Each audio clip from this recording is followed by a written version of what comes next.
We're going to go ahead and get started with our second panel, which is our first panel discussing case studies. So during this panel, we're going to focus on Latin America and Africa. And the first panelist will be Clémence Bectarte, who is the head of the legal advisory group at the International Federation for Human Rights in Paris. Clémence will speak about two case studies dealing with Tunisia and Congo-Brazzaville. Is this on? Yeah. Nice. Thank you, Katie. Hello, everyone. Like Katie said, I'll talk about two case studies that we are currently, or that we have been at FIDH litigating before French courts. The first one is called the Ben Said case in Tunisia, and the second one is the disappeared of the beach in Congo-Brazzaville.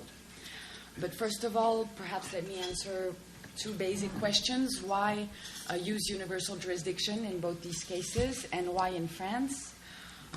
In most cases initiated by FIDH in the 90s or in the beginning of the last decade, the preliminary assessment was the impossibility for victims, survivors, to access an effective remedy before national courts where the crime had been committed, because the perpetrators were directly connected to the highest political authorities. And although this is not a requirement under French law, we do not have to prove, in order to be able to introduce a case based on universal jurisdiction, that the national justice system is unable or unwilling to prosecute the crimes. It was important for us, in order to prove the legitimacy and the solidity of the cases, to introduce the complaints, because victims could not access an effective remedy. And why in France? Because there were strong connections between both these countries and France, with a double consequence. First, the presence of survivors on the French territory, which is not, again, a requirement under French law, but a lot of survivors had sought refuge in France, and the fact that there were frequent travels of suspects to France, which was easier for us to meet the presence requirement, which is a very major, crucial requirement in order to file a complaint based on universal jurisdiction.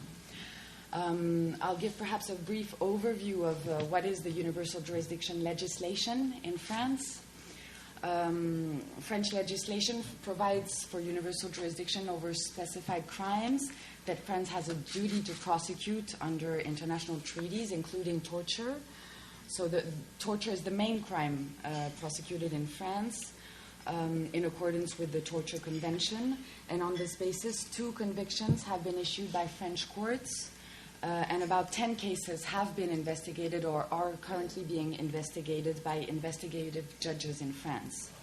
A second important basis for universal jurisdiction is the incorporation of the United Nations Security Council resolution setting up both the ICTY and the ICTR, and on this basis, approximately 20 cases are currently being investigated concerning Rwandan suspects before investigative judges in France. And the last and most recent basis for universal jurisdiction concerning international crimes was introduced into French legislation in August 2010 with a law incorporating the Rome Statute into French legislation. And this legislation created a whole new set of conditions for the exercise of universal jurisdiction in France over crimes against humanity, war crimes, and genocide. These set of conditions are the residence of the suspect. It is no longer the simple presence requirement that we had under the Torture Convention, but a residence requirement, a stipulation that only the prosecutor may initiate such criminal proceedings, which is very contrary to what was the state of legislations in terms of the Torture Convention, where victims could file a complaint as civil parties and thus initiate criminal proceedings in France, exercising their right to private prosecution. Then the condition of subsidiarity and a condition of double criminality. But many questions remain in terms of the implementation of this law, its retroactivity, and its consequences with regards to the filing of the complaints, given the very recent adoption of these new provisions. And besides, French criminal legislation provides for active personality jurisdiction and passive personality jurisdiction over all crimes.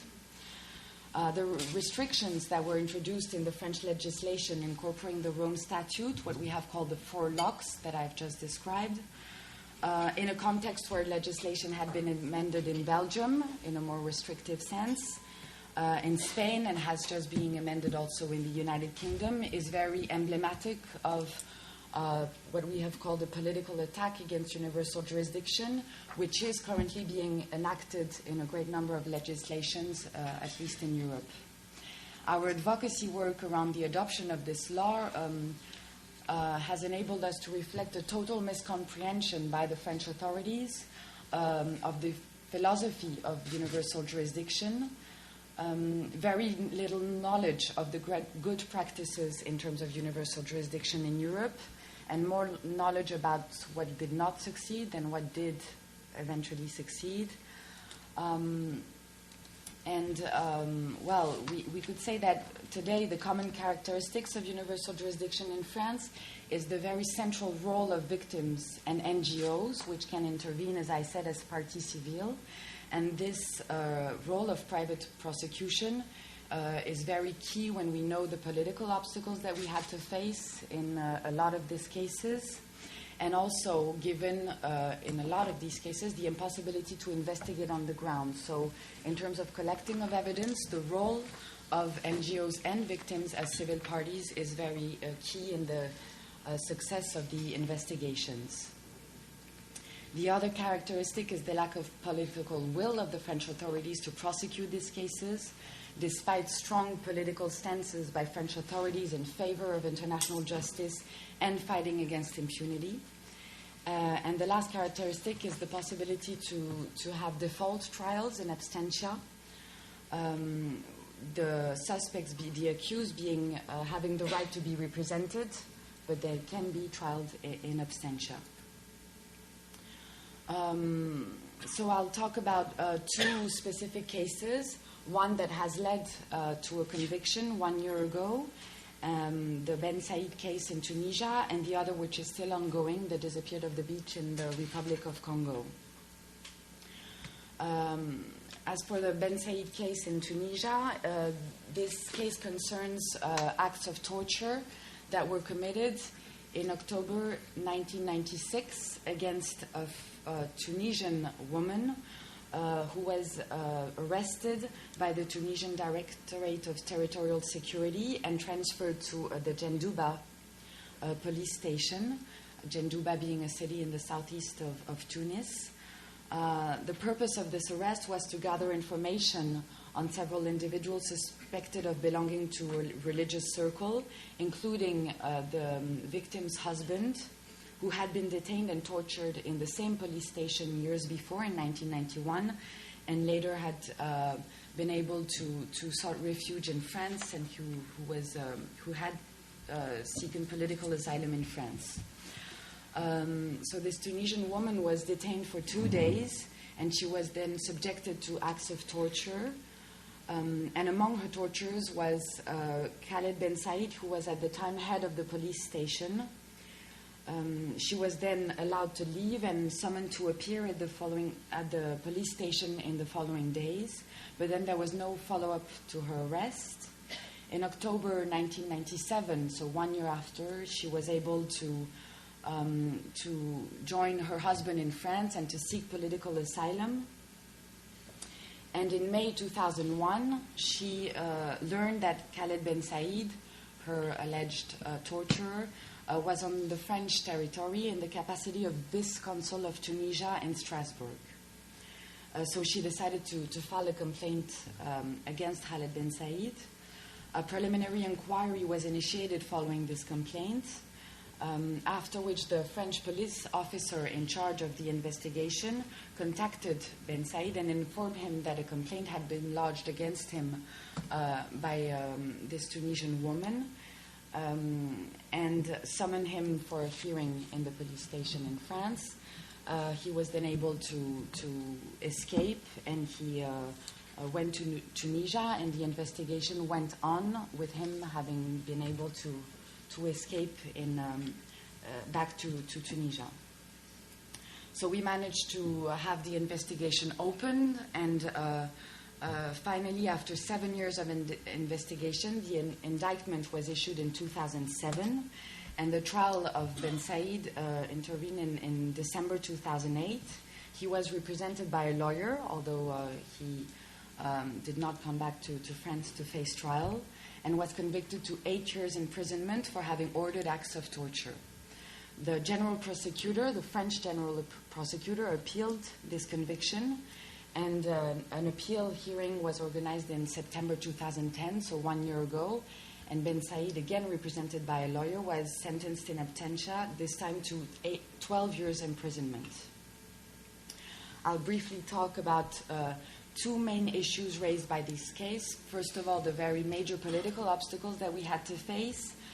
In this case, the civil parties became the only active prosecutors in this case, as the general prosecutor, under the authority of the French Ministry of Justice, had asked for the closing of the proceedings, then for the dismissal of the case, required the acquittal of Ben Said both in the first instance trial and then in the appeal trial, and it was also the general prosecutor who appealed the decision.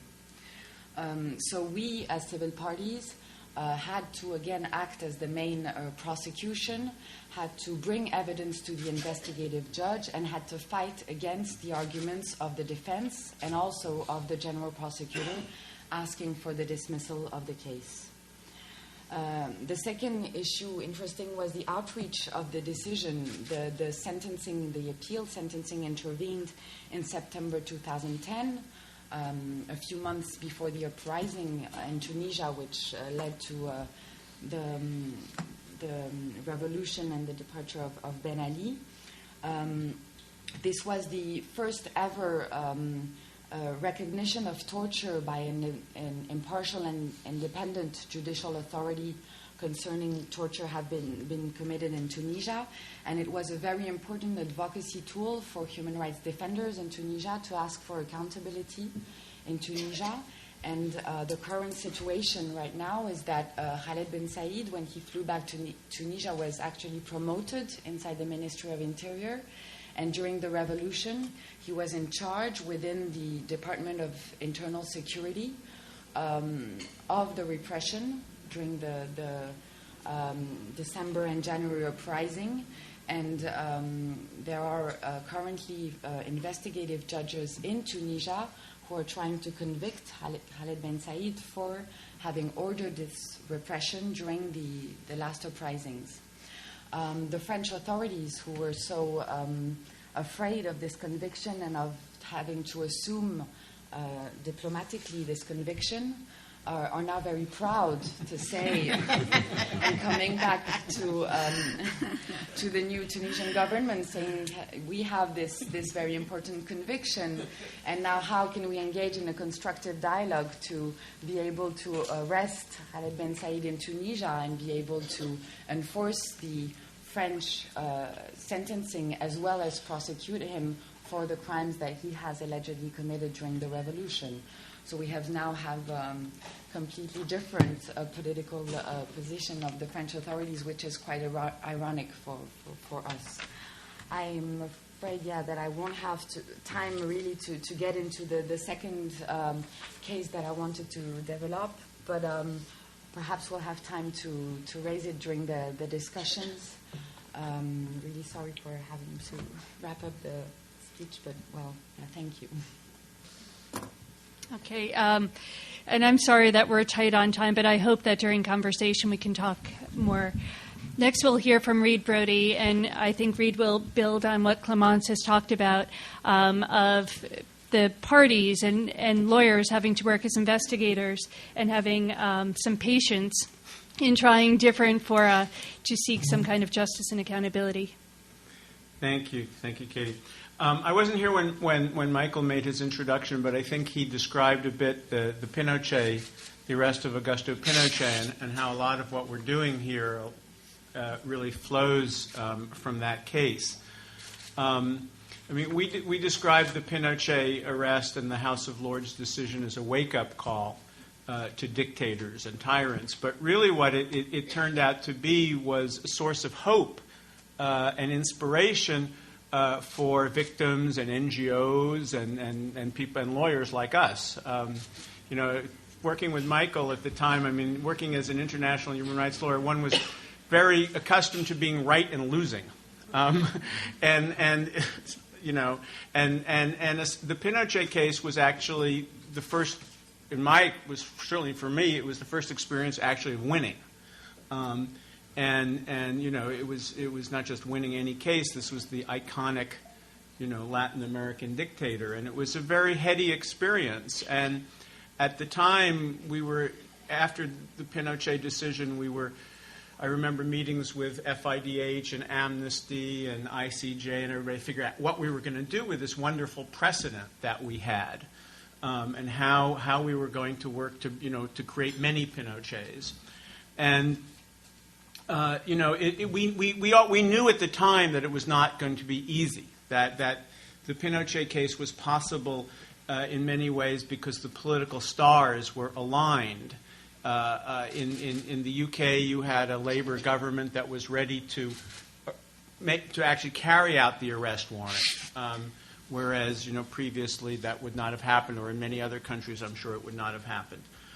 In Spain, which issued the warrant, the fact that there was so many ties between Spain and Latin America, and that the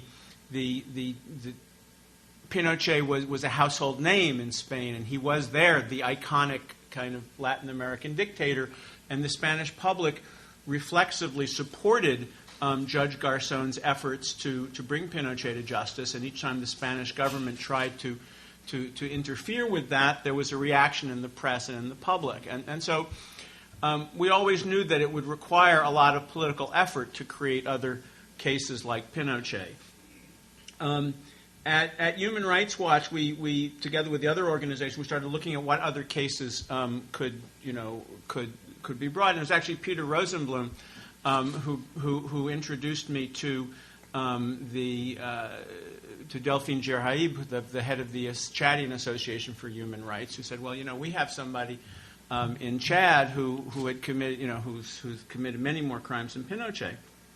And what particularly interested us in this case of the former dictator of Chad, Hissène Habré, was that he was living in Senegal.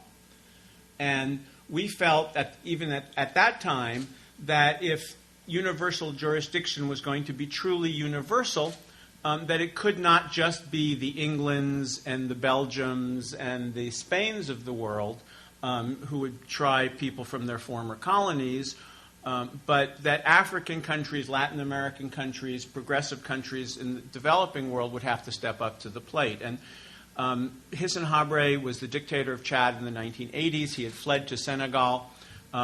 He was actually supported by the U.S. It was the first covert operation of the Ronald Reagan administration, before the Contras, before Jonas Savimbi, was helping Hissène Habré come to power as a bulwark against Muammar Gaddafi. The irony is that Gaddafi will probably come to trial before Hissène Habré.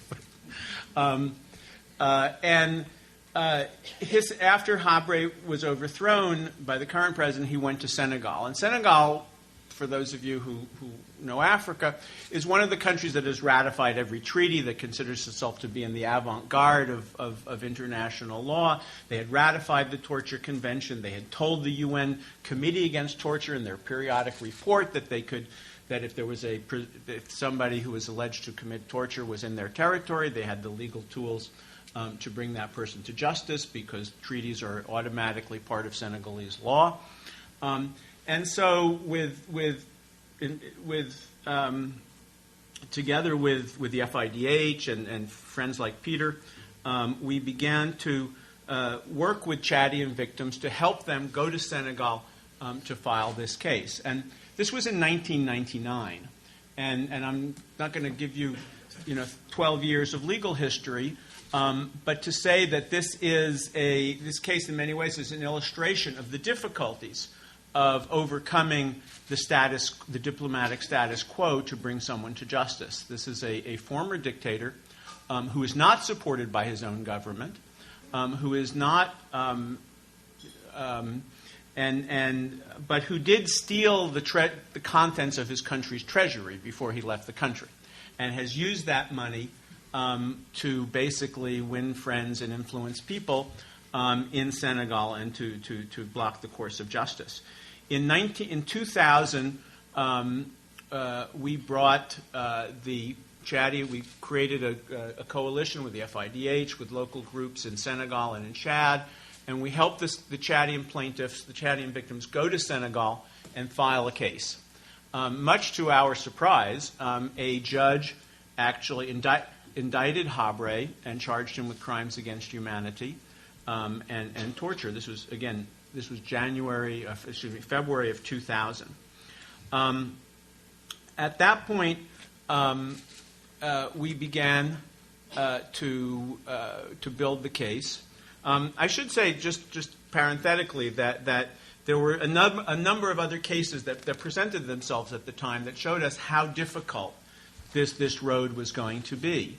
Idi Amin, let me start with Mengistu of Ethiopia, who was probably, if you added the numbers, would be one of the worst dictators of all time.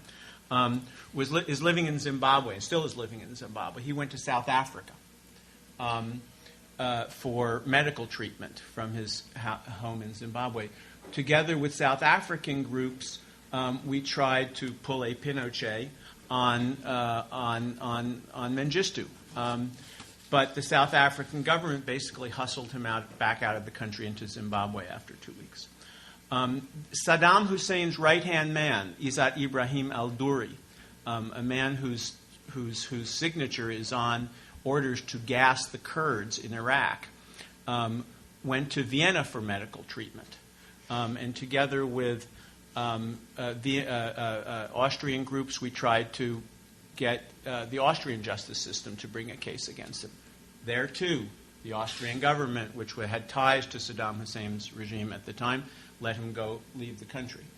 Anderson Kohatsu, a Peruvian, the head of one of the heads of Vladimir Montesinos' spy agency in Peru, who was credibly accused of severe torture of a number of people, including one person we brought came here to the United States, working with Sahil and some other groups, we got him actually detained by the FBI on torture charges. The Clinton Justice Department, the Clinton administration actually let him go back to Peru because giving more importance to their relationships with Fujimori and Montesinos than to their obligations under the Torture Convention. So we could see in case after case that you need a lot of political support. It is not obviously just the fact that the person is accused of torture and the country is required to do it. I have a feeling that I'm using up my time. In the Habre case, he was arrested.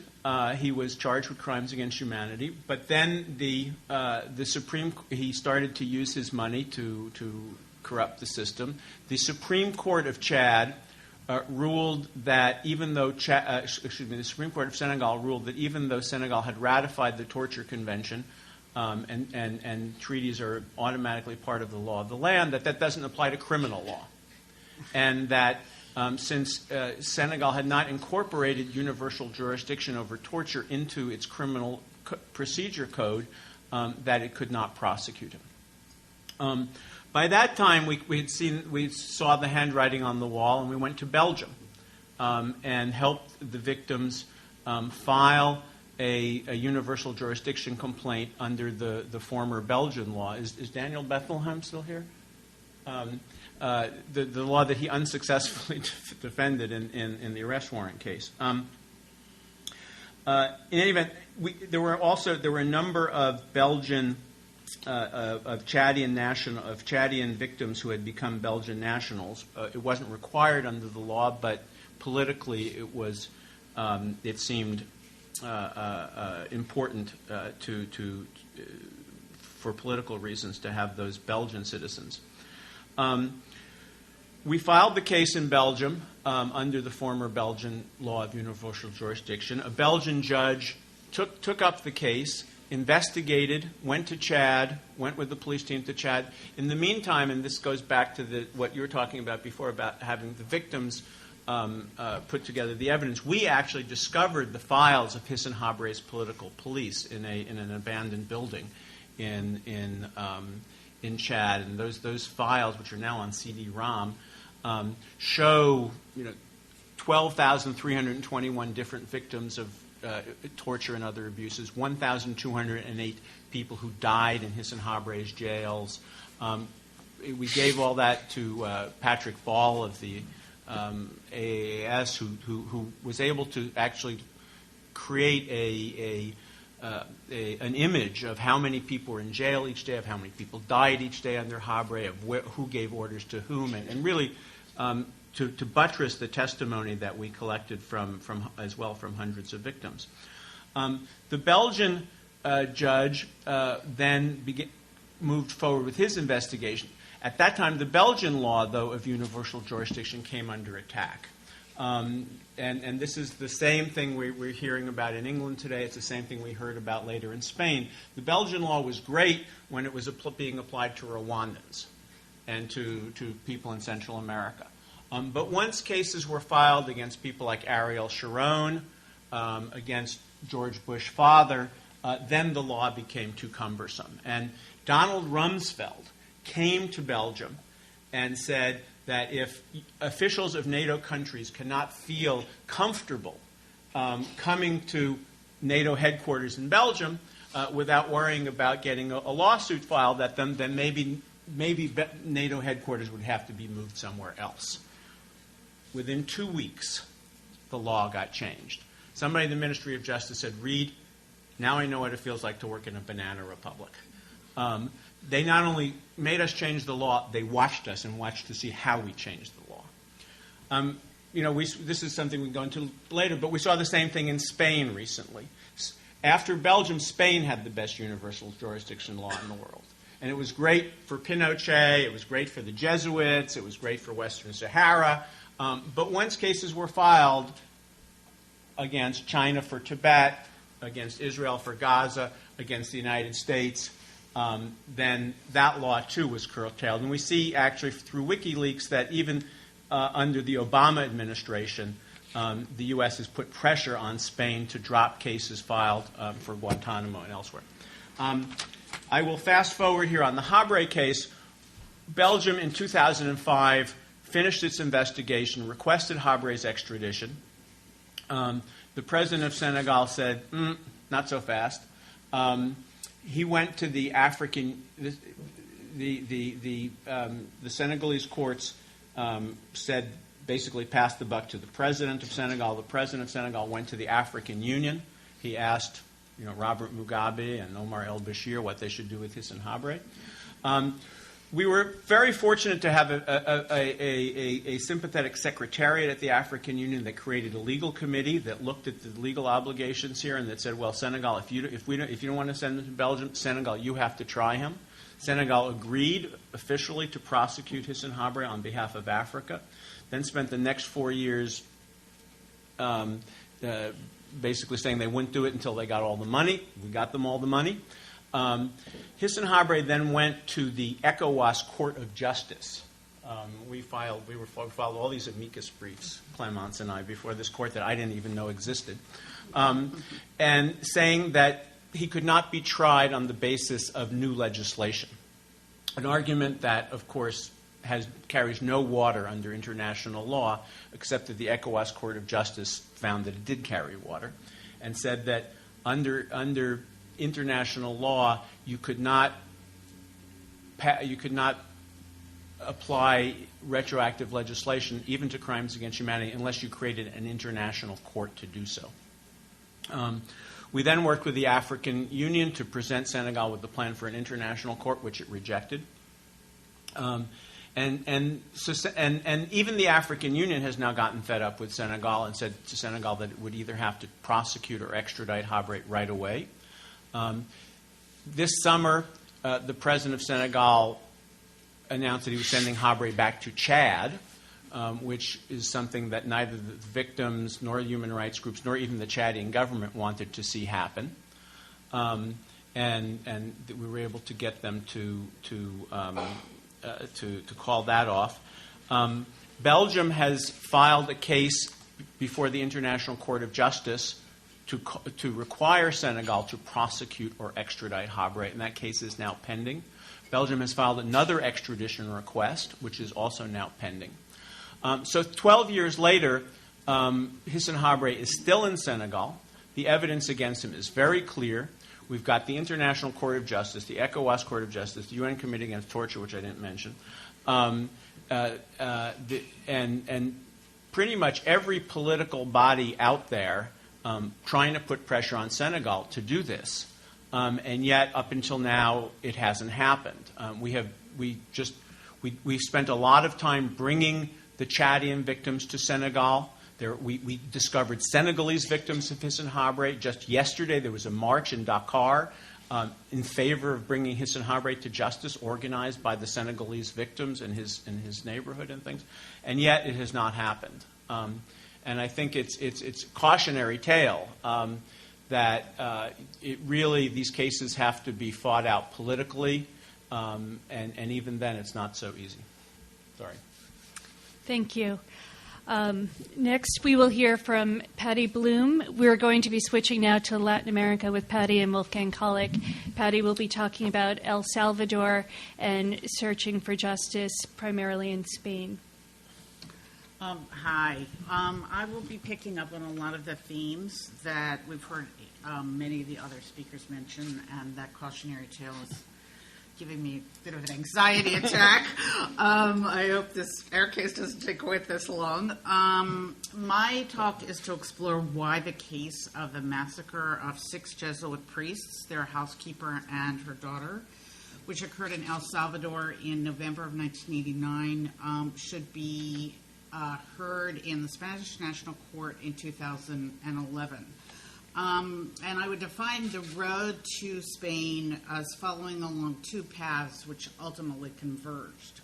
First is to sort of have a real appreciation for the political importance of the case, how the assassinations function in the public imagination in El Salvador, where they fit in the history of state terror in El Salvador, and the struggle against impunity, which has been almost blanket in El Salvador. And the second I would describe as the legal path, which is the obstacles that prohibited any other forms of accountability within El Salvador, as well as the lessons that were learned in the course of extensive litigation in U.S. courts under the Alien Tort Statute and the Torture Victim Protection Act for accountability in El Salvador, which I think really contributed to our capacity to bring the case of the Jesuits to Spain. So just really quickly, in terms of the political meaning of the massacre and its aftermath, it should be remembered that El Salvador was one of the most important Cold War proxy conflicts. The U.S. was pouring approximately $1 million a day, which I know now sounds like nothing. But actually back then was a lot of money. Was pouring $1 million a day to bolster the Salvadoran military. Had U.S. military advisors on the ground, both the public advisors and those who were covertly in El Salvador. And to truly understand it is to understand the role of the military. As one scholar put it, El Salvador basically constituted a protection racket state where the military had complete control. There was no civilian control of the military. The military controlled the armed forces and the policing institutions. as they always like to say, their primary loyalty was to their class in the military academy, this small corps of officers, first to their class, then to the military, then to the country, and finally to God, who sort of was over there somewhere. And there was one very, very powerful class of the military, the class of 1966. This group of officers sort of cut their teeth during the worst repression in the early 1980s and ultimately came to power in all of the key military positions, the Minister of Defense, the Vice Minister of Defense, the Chief of Staff, etc., in the late 80s. And then to contrast that is the role of the church, which historically had been very much a tool of the elite and a tool of the military, but in the 1970s became very influenced by liberation theology. And that was embodied to a large extent in the work of the Archbishop Oscar Romero and the work of the Jesuit priests who really were articulated liberation theology within the country and taught liberation theology at the University of Central America. So you find in the repression in El Salvador, it's kind of bookended by these key attacks on the church, the 1980 assassination of the Archbishop and then the 1989 assassination of the priests. And many people sort of ask, like, after a decade of conflict, why would the military do something as bold as killing these very public priests in 1989? And I think that it's very much bound up with the nature of what was happening in the conflict, that it was really a stalemate. The FMLN, which was the armed opposition, could not prevail. The military could not prevail. The people were war-weary. Reagan was out of office, Bush was in office, and he actually was not too crazy about the Salvadoran conflict.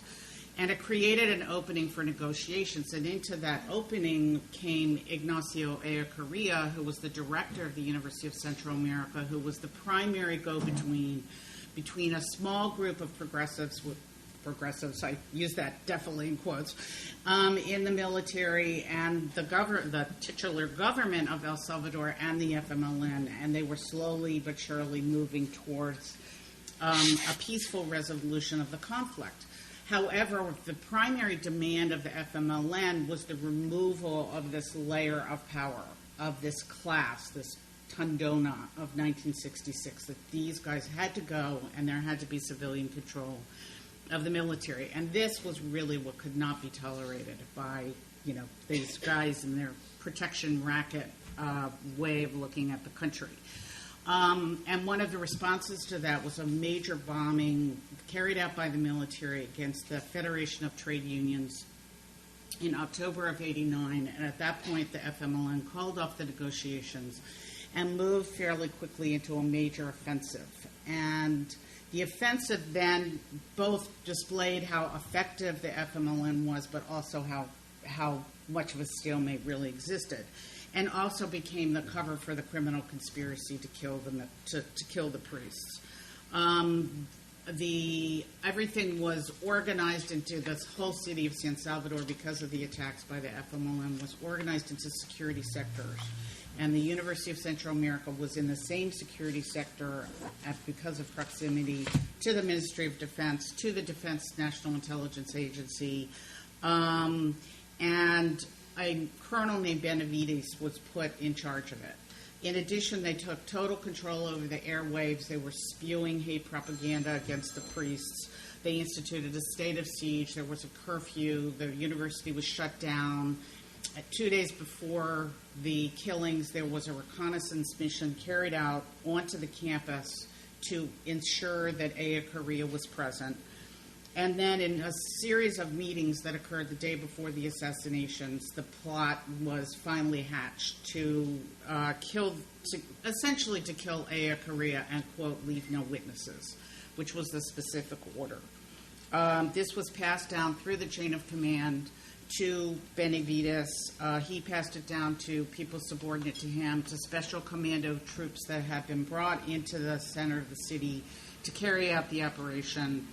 And the murder occurred in the early hours of November 16th, 1989.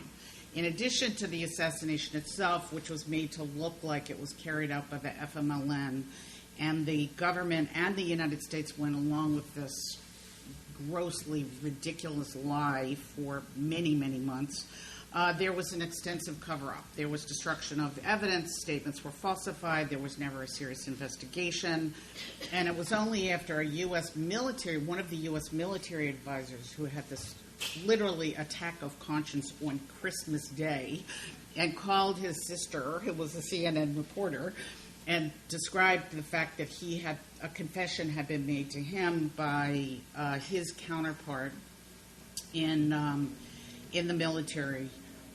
Did he then come forward, and that sort of busted the whole thing open, and sacrificial lambs were kind of given up by the government, this guy Benavides, a couple lower-level commanders, and all the actual direct perpetrators. The group of people were ultimately tried for the crime in El Salvador about a year and a half later in a completely, sham trial that lasted 2 days, which resulted in only 2 convictions that were directly related to the murders, and even the direct perpetrators who had confessed were not convicted.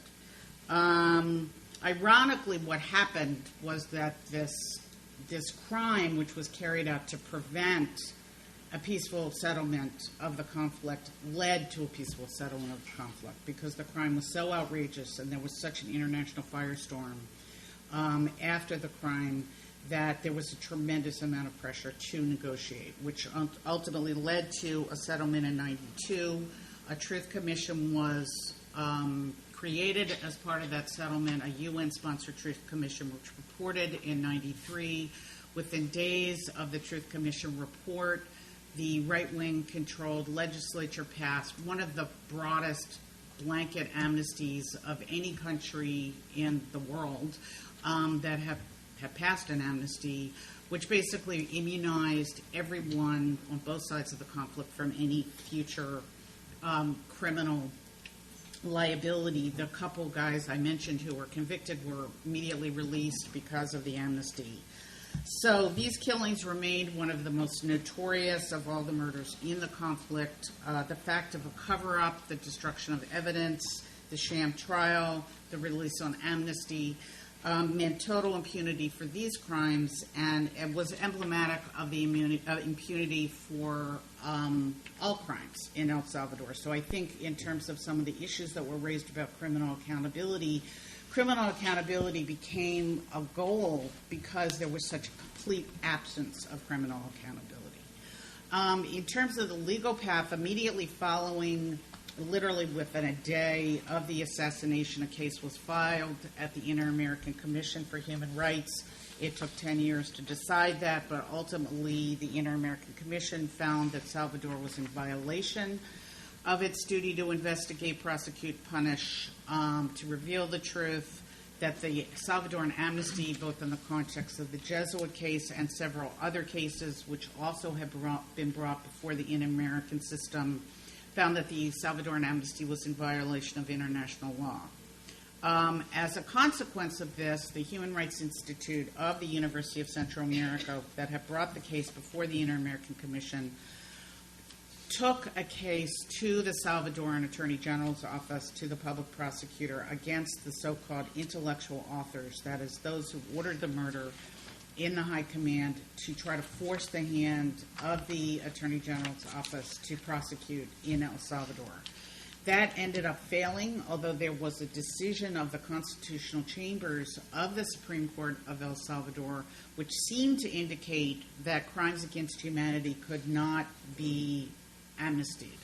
However, when the case was returned back to the judge at the lowest level, the judge at the lowest level said that there was a statute of limitations that by then applied to murder, which is subject to a 20-year statute of limitations in El Salvador. So the case was never pursued. So again, you see here the total impunity, not just for this crime, but for the possibility of any crime. The Attorney General did not proceed in any case. Simultaneously, the organization that I work with, the Center for Justice and Accountability, was litigating a number of cases in the U.S. courts concerning the Salvadoran conflict. In our sightlines were two major players, the two ministers of defense for El Salvador, one from 1979 to 83 and one from 83 to 89, as well as the Vice Minister of Defense. We brought 3 different cases, one concerning the assassination of Archbishop Romero, because one of the co-conspirators was living in the U.S., although he defaulted in our case. The 2 other cases were contested cases. And I mention this because I think it's really important in terms of our, I think, confidence, and also the research that we had to do to build these cases very much assisted us in thinking about going to Spain. That we really had to look at what was going to be the evidentiary base of cases against high commanders in El Salvador.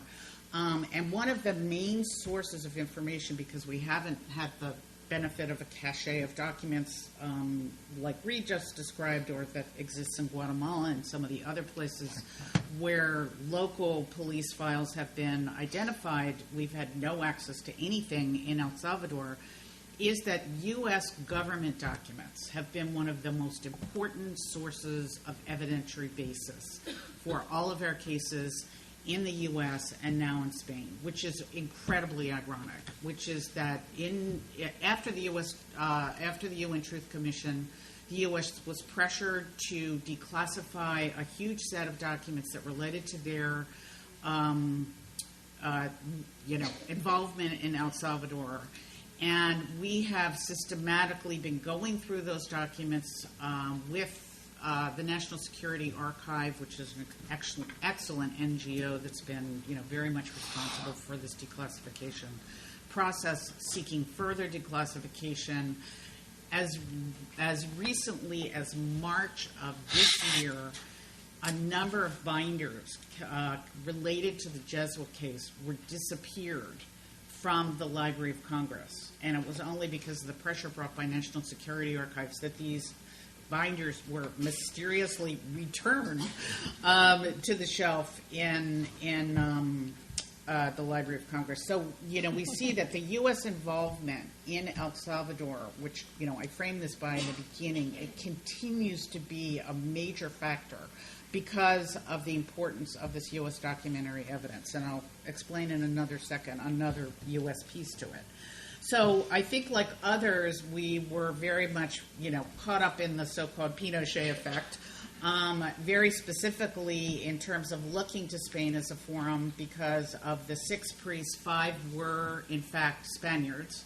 So it was a logical venue to consider pursuing. And, we can talk more in the question and answer period about the changes that occurred in the Spanish law. We filed our case under the previous Spanish law, under even the current revisions. The victim being a Spaniard, confers jurisdiction. So we really personally, in our case, have not felt the effects of the revisions of the Spanish law. I do think that in some ways our case has been helpful in the sense that the public prosecutor's office has really gotten on board in our litigation, and I think at least marginally has allowed the public prosecutor's office to be somewhat more hospitable to some other cases. We did decide to file in Spain on the 19th anniversary of the murders in collaboration with Spanish partners, the Spanish Pro-Human Rights Association.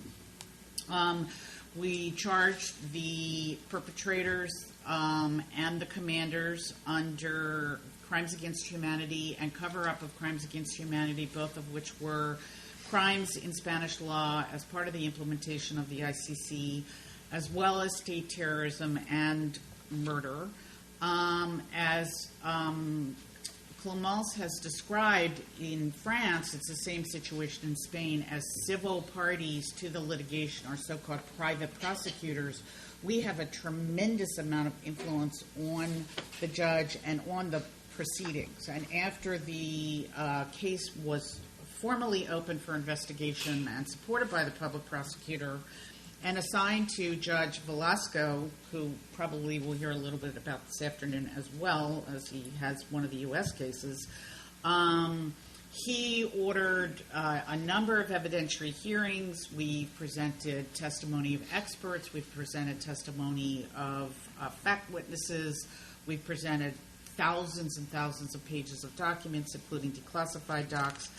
And as he had hoped, we have finally were able to turn one of the members of the conspiracy who testified, who we got to Spain under a protected status, who has testified, and that testimony has been really, really critical to his findings, which led to a full indictment, a very, very detailed indictment,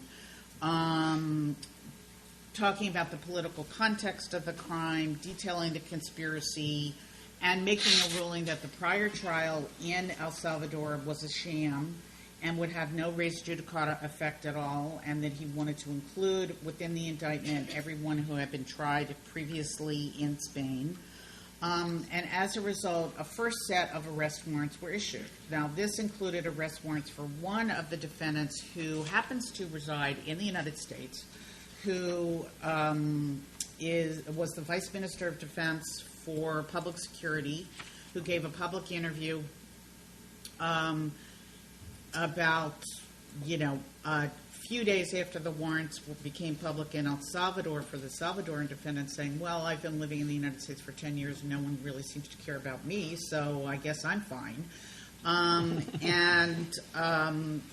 Some political pressure was brought. There was a really important expose written by a great journalist in the Boston Globe, Montano, that's the colonel's name, started to flee the jurisdiction, was apprehended in Virginia. However, he was not apprehended on the warrant issued by Judge Velasco. Instead, the U.S. chose to indict him for criminal immigration fraud, for lying on his applications for membership, for temporary protected status, because he failed to mention that he was in the military at all, which, we see as basically a face-saving move on the part of the U.S. government. And just very, very quickly, because I know I only have a few moments left. On the Salvador side, it's interesting. On the U.S. side, it's kind of the U.S. doing an end run around the indictment and the warrants. On the Salvador side, it was the defendants trying to do an end run around the indictment and the warrants. The Salvadoran defendants met every day for many days, and then they made a decision that they were going to turn themselves into the Salvadoran military. The boldness of this choice, that in 2011 they felt that they could do what they had always done, turn themselves into the military, even though the government is now controlled by the left party, by the FMLN party, and is subject to civilian control. But they believed they could turn themselves into the military, argue that the amnesty law protected them, but if the amnesty law didn't protect them, they should only be subject to military control. And it was a major constitutional crisis in El Salvador, and ultimately the civilian government said, yes, we have control over these guys. We're exerting our control. And they appealed the decision of the arrest. They were being held in custody up to the Supreme Court of El Salvador, which wiggled out of the problem by saying that there were procedural irregularities in the arrest warrant. So they are now free. So the next step in the process, which will be the issuance of the actual extradition request, will put both El Salvador and the United States on the hot seat. What is going to happen? Is El Salvador ultimately going to extradite these guys to Spain pursuant to a bilateral extradition treaty? Is the U.S. ultimately going to extradite the guy that they have under, electronic surveillance custody to El Salvador? So this case is unfolding, and I think it's going to be an incredibly important case in terms of the efficacy of the Spanish process and how it's seen around the world. But I'd just say in conclusion that I think that the case, even though it's gotten to this stage and no farther, has still really done what we hoped it would do, which is open up a conversation in El Salvador, and therefore have that sort of Pinochet Boomerang effect that Naomi Roda-Ariaza talks about in her book on the Pinochet effect, of boomeranging back from Spain to the country of to the country that really matters, which is El Salvador, which has been under this kind of fog of impunity. And there's widespread debate now. It's galvanized public opinion. It's talked about all the time. There's a real pressure to potentially rescind the amnesty law.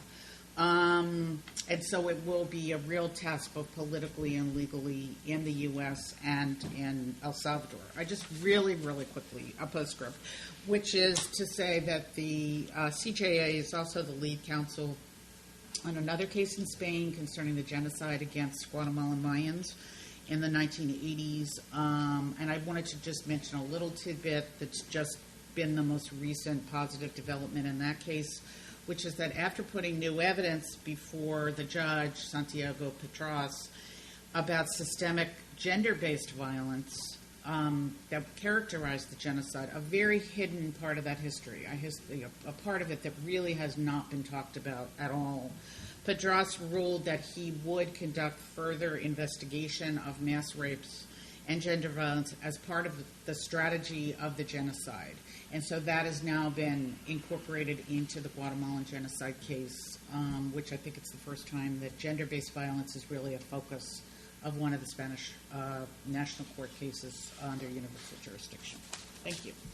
Thanks, Patty. And I think it's important to highlight that postscript because somehow in the world of universal jurisdiction, we don't have a tremendous amount of gender-based crimes dealt with in the courts, although, of course, it's happening every day in these conflicts. So last but not least, we'll have Wolfgang Cloch from the European Center for Constitutional and Human Rights talking about Argentina.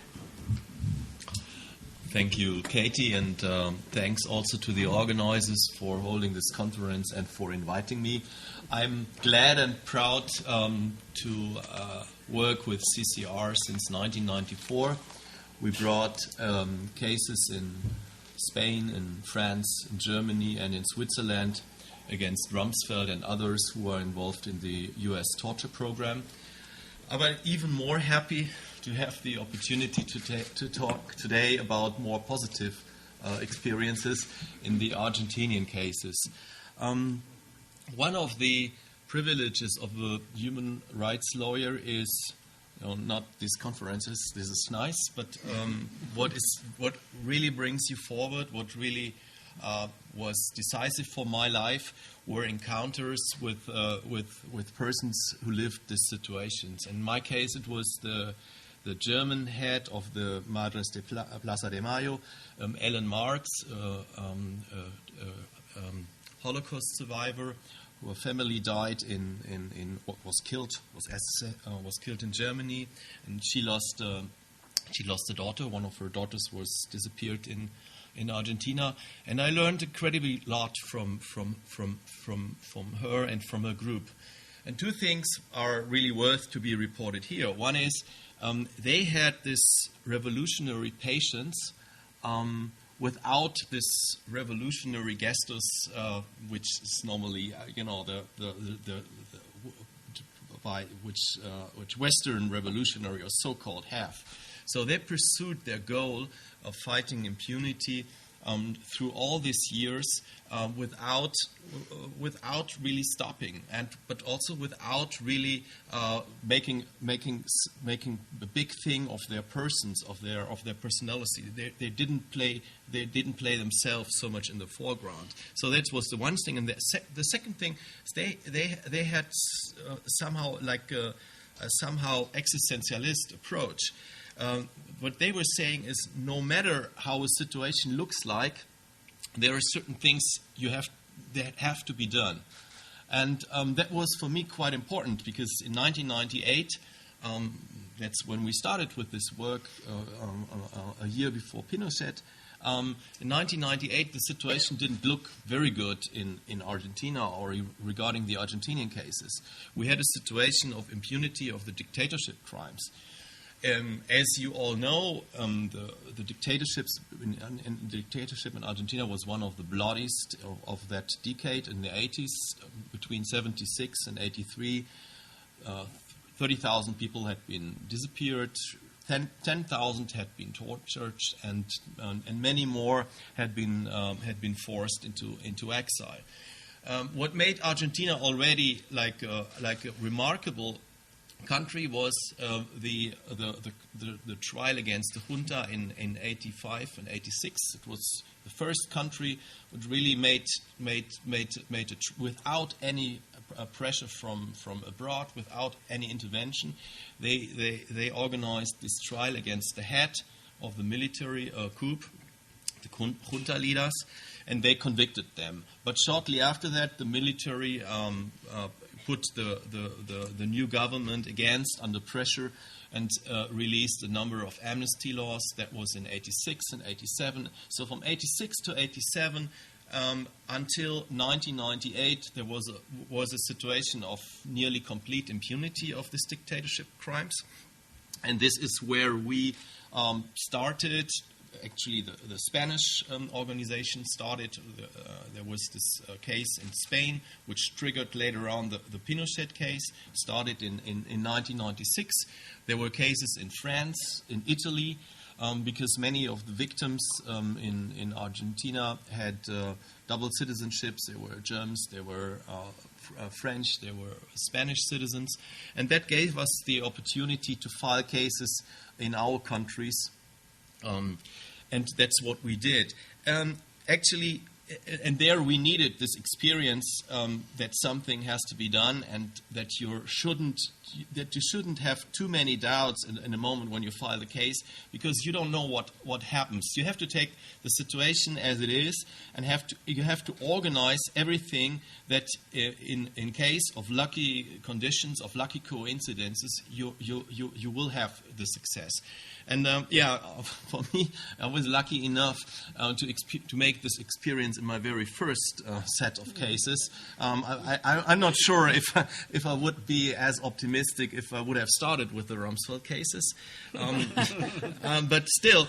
So in 1998, nobody was really willing to deal with such cases in Germany. We went to Nuremberg, not because of Nuremberg, but because of the head of our organization was based in Nuremberg, and so there were provincial prosecutors, and they, after a certain time, they called us and said, "Look, you had some public attention, but you don't mean all this serious, or don't you?"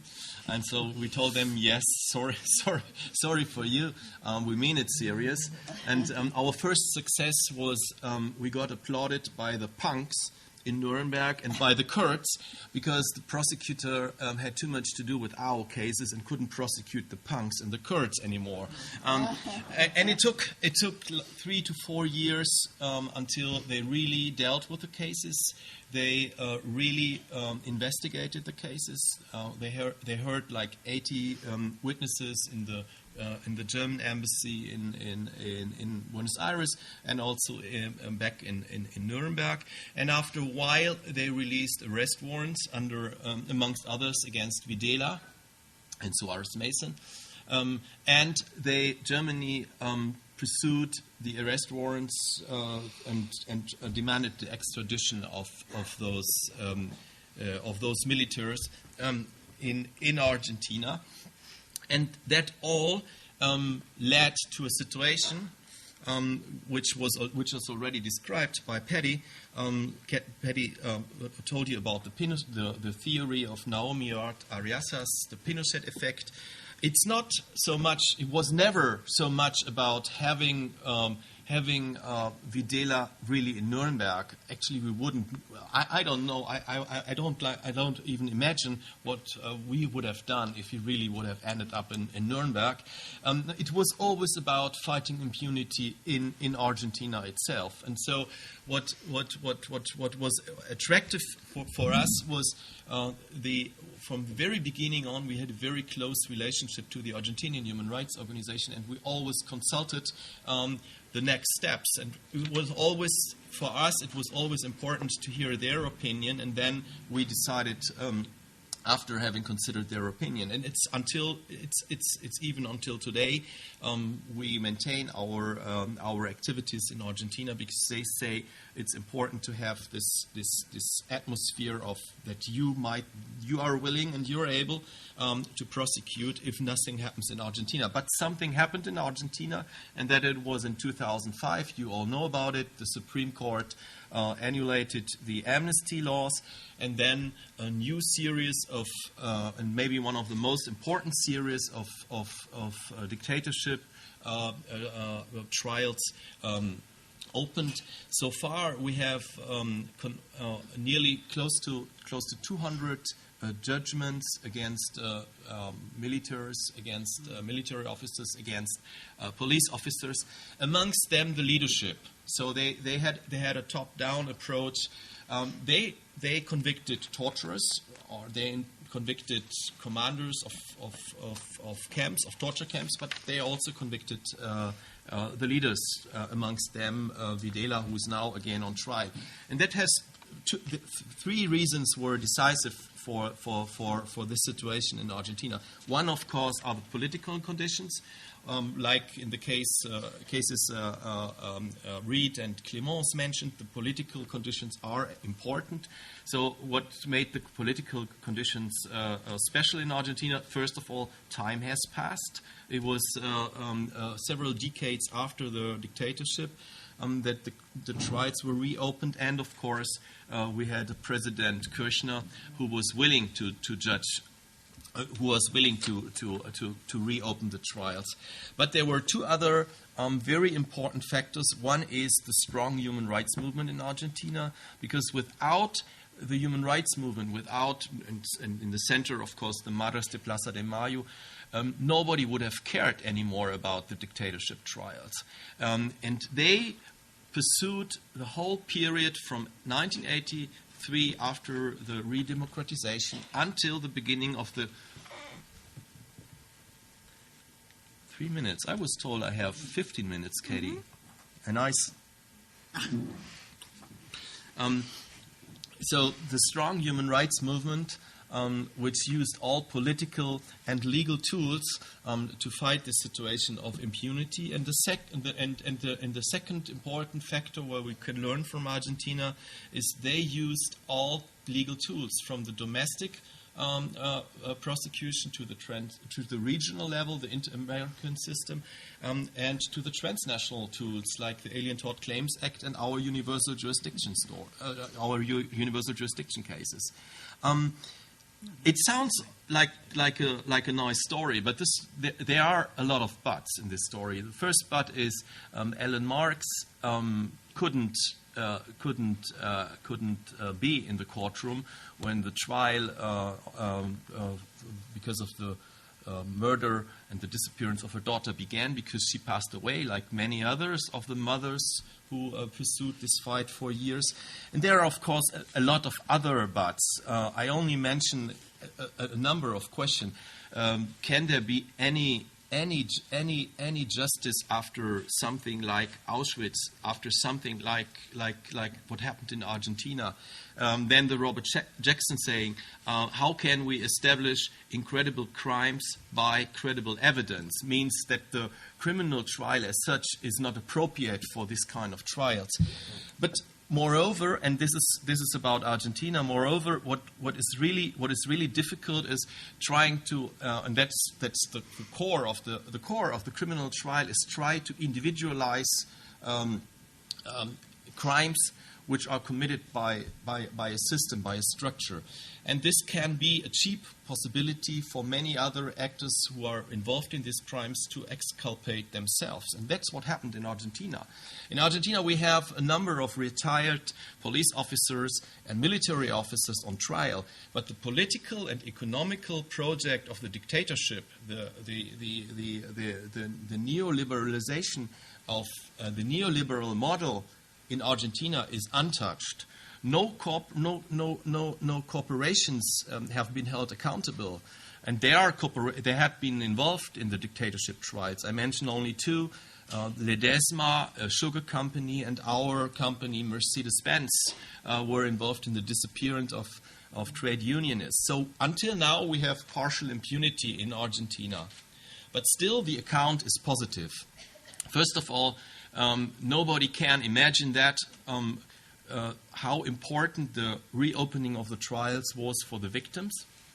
The trauma of the victims is still ongoing, and the trials and the possibility to speak out there, to speak publicly out there, to be heard by judges is very important by them. And of course, the historical account which had been collected on the course of these crimes will last. Nobody in Argentina can deny what happened during the dictatorship, and nobody can say anymore that the militarists saved the country from communism by torturing children and pregnant women and others.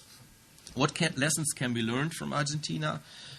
First of all, of course, Argentina is a model now with this size of prosecution. It influenced many other Latin American countries, but from what we learned, and what I think the others we all agree, accountability is and can't be a goal as such. It's not about reaching convictions in criminal trials. This is an intermediate step. Finally, the ultimate goal is we have to change the situations in those countries where these kind of human rights violations have been committed. Within these activities, with the goal of a social change, our approaches to achieve something like criminal accountability may play a role. They may play a role. So it's worth to be pursued, but we have to be modest, and we have to embed our activities in a broader movement of political and social activities. Thank you. Thank you very much, and thank you, Wolfgang, for ending it on a more positive note, while also highlighting, I think, a piece we haven't talked about, the role of corporations. You know, the first panel spoke about the focus on governments as well as individuals, but of course there are a lot of actors that role in these violations. So we're going to open it up, and despite the time, take 2 questions if we have 2. Anyone? Okay, Jennifer Trehan. Yeah.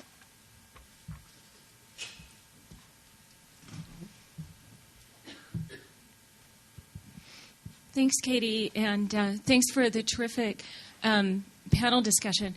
I'm from NYU, formerly Human Rights Watch, and I just wanted to put on the table just briefly that this is about accountability, but we aren't talking about some of the key tribunals here. And just, as Katie knows, because she worked at the ICTY, there's obviously these other mechanisms out there, very important piece of the puzzle, ICTY, ICTR, Sierra Leone Special Court, Bosnia War Crimes Chamber, extraordinary chambers for the courts in Cambodia. And it's just interesting because I see some parallels in terms of the difficulty having accountability apply to individuals from certain countries. And I think the other parallel we see is a retreat in international justice. I know we can't fully go into these, but there are a lot of parallels. I don't know if any of the panelists want to comment. Okay, we'll take one more and then just have maybe wrap-up comments in reaction to the questions. Anyone else?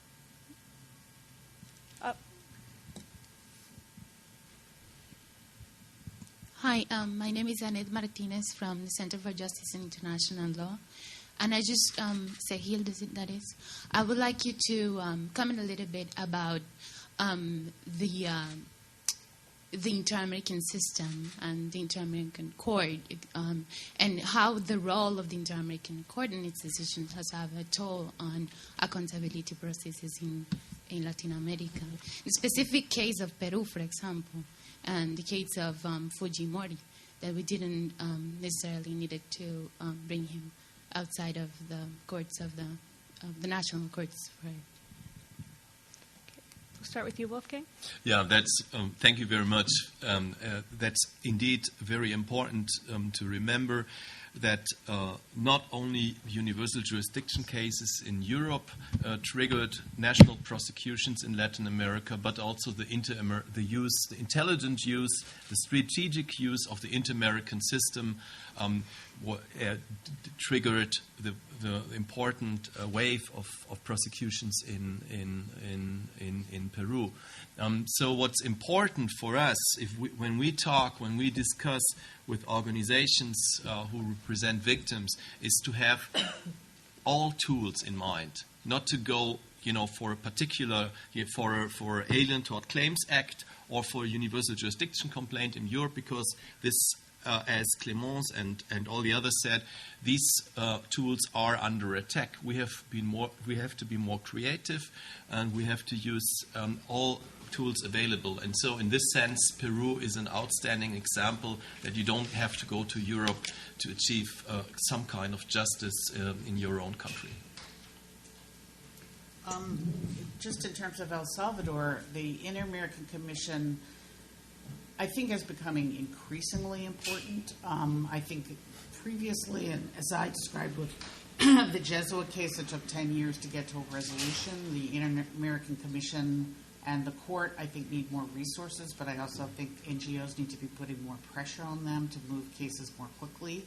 But in the Salvadoran context, it's been a vehicle to raise a number of the facets of accountability.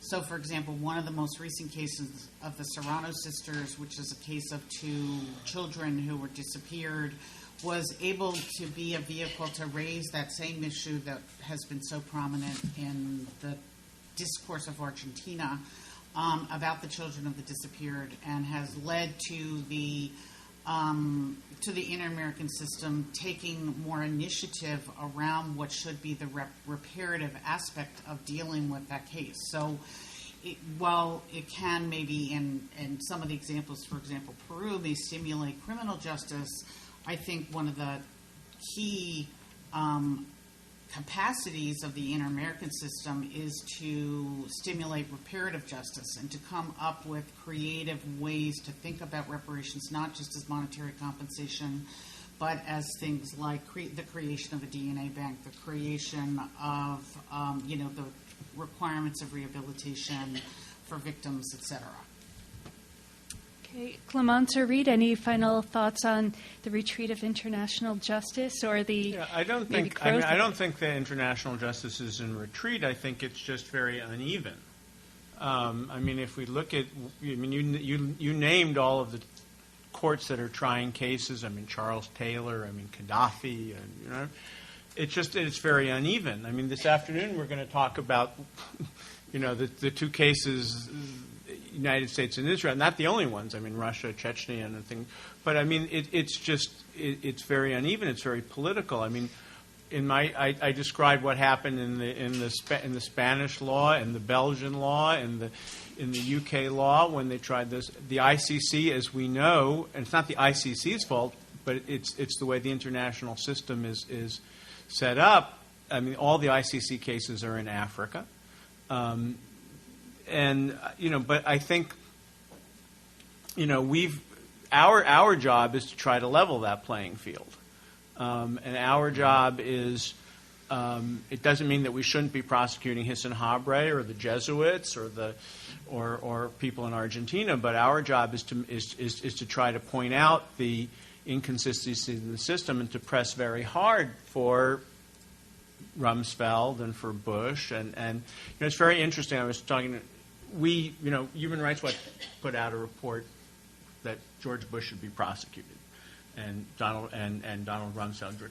That report has got no attention in the United States, which we assumed it would not get any attention in the United States, and yet in Europe, this report it's just all over the place, and there is a real understanding in other parts of the world that the system is that George Bush and that a government that justifies torture, a government that engages in torture, that there needs to be accountability, and so there is a feeling now.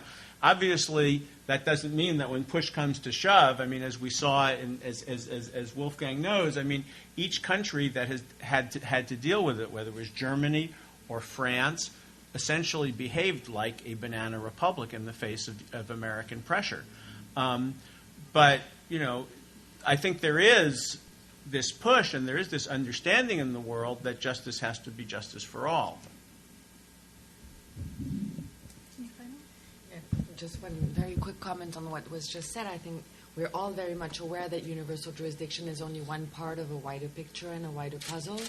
And I think also it's one of the, well, perhaps to be optimistic, one of the real advantages to having human rights groups supporting victims, because we're also there to give the wider picture and to try to have a strategic approach to in terms of the search for accountability. Okay, well, thank you, and thank you all very much. And I just want to flag that FIDH, where Clémence is from, is also one of our co-sponsors today, so thank you for that.